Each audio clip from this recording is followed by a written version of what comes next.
How's it going, ESG football fans? It is your boy Turkey here at SGN Hub, bringing you another ESG football video, obviously, and this one is going to be more of a follow-up on the previous video where I mentioned the features that I felt like were pivotal for ESG to really nail down and focus on in order to provide an even more unique experience on top of what they're already bringing to the table. But without further ado, I guess we could hop straight into the video, and we're going to be discussing 5 topics that I feel like were coming up a lot in the comments and in the ESG community discourse. So the first one that we're going to be talking about is proper multiplayer and matchmaking. Now, I touched on this in the previous video and why I feel like the implementation of it is so important. I feel like in previous games like Madden and obviously with Maximum Football, especially that we can draw a huge example from. I know Maximum is a little bit new to the front, but we have a lot of quitters and things like that that are really just showing their faces in the ranked play that we're seeing. And that's something that I'd really hope to see really hunkered down on in ESG, especially given the fact this is going to be 7-on-7 and a more user-driven experience. I think there is an extremely important thing to be noted about a seamless matchmaking and competitive balance, and especially in a game that is really heavily, sought after by competitive gamers. It's developed by 2 people who are extremely competitive, their experience in the competitive front and the competitive scene. So to have a matchmaking experience that reflects that experience and that wisdom of that scene is extremely important in a game like ESG especially.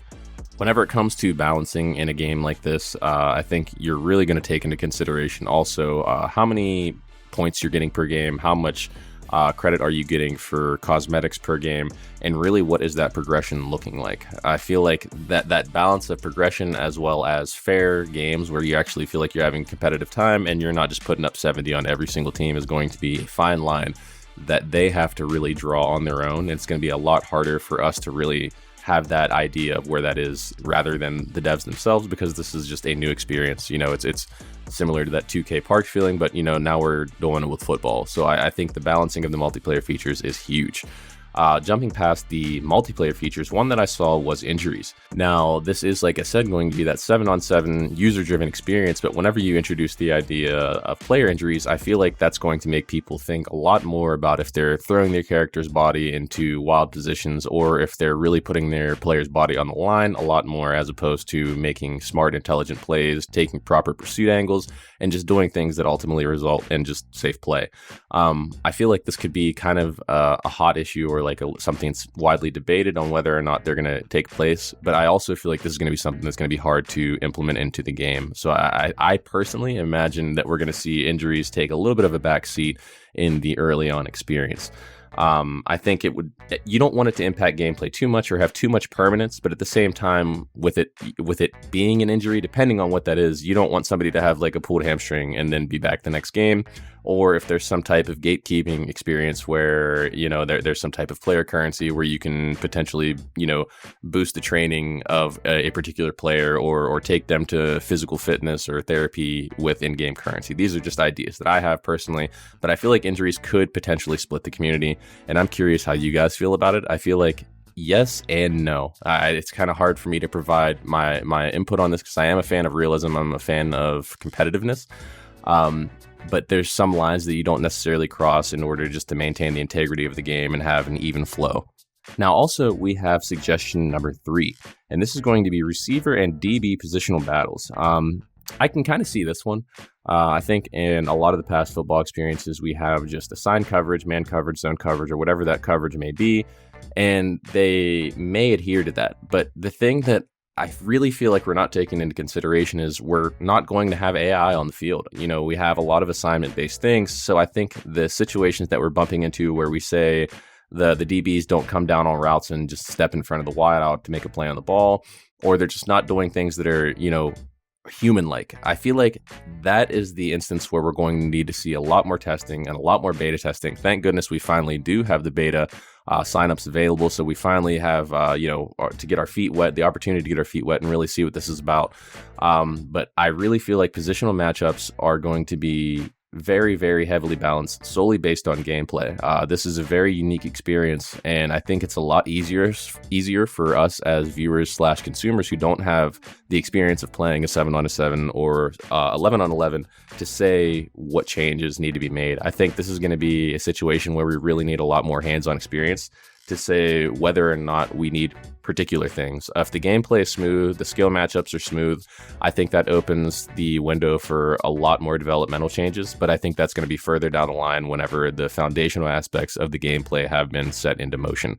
But I would love to see positional matchups and instances where smaller disputes or just smaller scuffles are seen as not necessarily mini games, but ways to accrue, I guess you could say, credit or recognition for the effort that you're putting in on the field, whether it be something that doesn't result in a touchdown, but it was a proper block, it was a proper shed, or whatever that positional skill thing may be. You know what I mean? Referring to the particular position.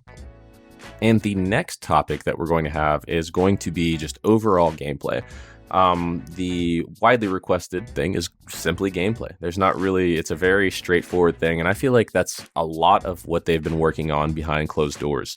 If you do follow ESG as adamantly as we do, they had mentioned on their story that they've been kind of keeping things under wraps and behind closed doors, because if you do follow the scene, EA did have some mention of doing some form of open world or bringing you something that quote unquote hasn't been done before in the football market.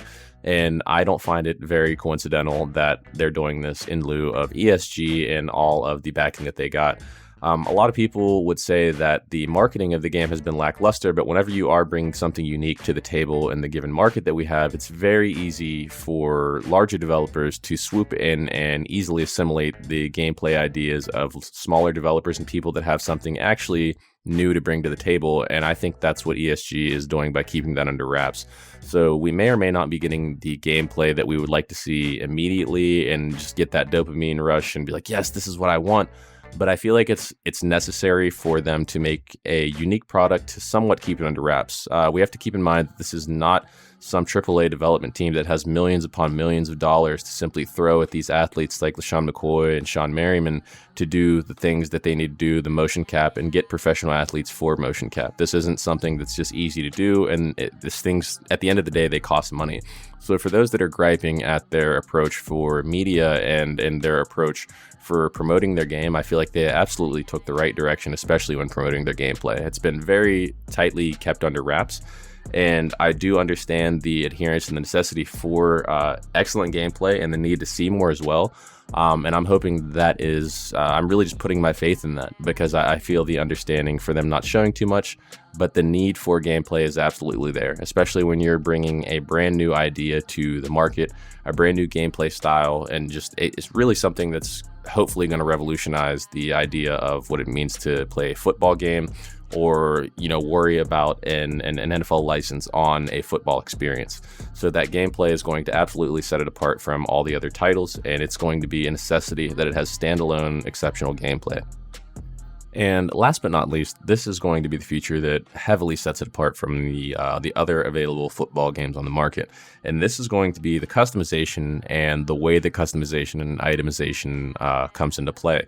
I feel like this being a completely individual user-driven experience, meaning that you're creating your own character, you get to make them look how you want, you get to represent yourself the way that you want.